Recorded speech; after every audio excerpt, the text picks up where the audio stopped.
momento bastante esperado pelos não mais estudantes, agora profissionais, o momento do juramento. Vamos chamar o aluno de Biblioteconomia, formanda Adriana Oliveira dos Santos.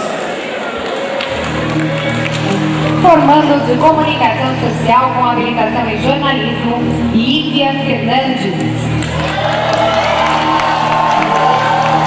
Formando em Comunicação Social com habilitação em Publicidade e Propaganda, Mariane Vandalina Martins. Formando em Comunicação Social com habilitação em Rádio e TV, Clélia Cardoso. Formanda em Desenho Industrial, Mariana Castilho Bueno.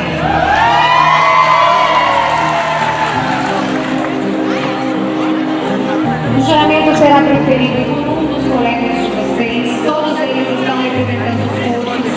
Pedimos que fiquem todos em pé, estendam a mão direita e repitam a mensagem proferida por seus colegas.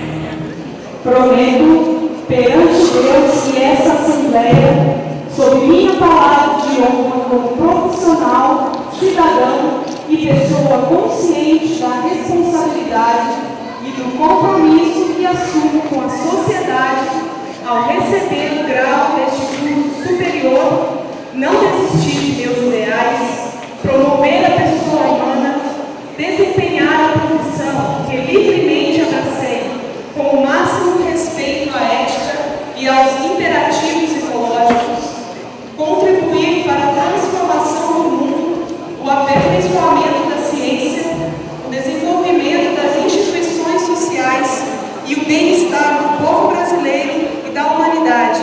Todos. Assim prometemos. Assim prometemos.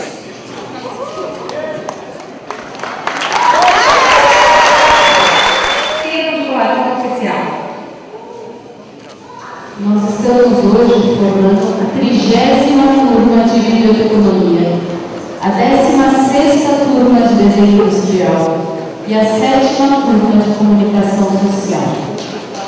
Eu, professora Raquel de Godoy Regis, vice-diretora e diretora em exercício das Faculdades Integradas Teresa d'Ávila de Lorena, Estado de São Paulo, usando das atribuições que me conferem a legislação vigente da República Federativa do Brasil e o regimento interno das referidas faculdades, tenho os formandos de 2010 concluído os cursos de bacharelado em Biblioteconomia, Desenho Industrial, Comunicação Social com habilitação em Jornalismo, Rádio e TV e Publicidade e Propaganda.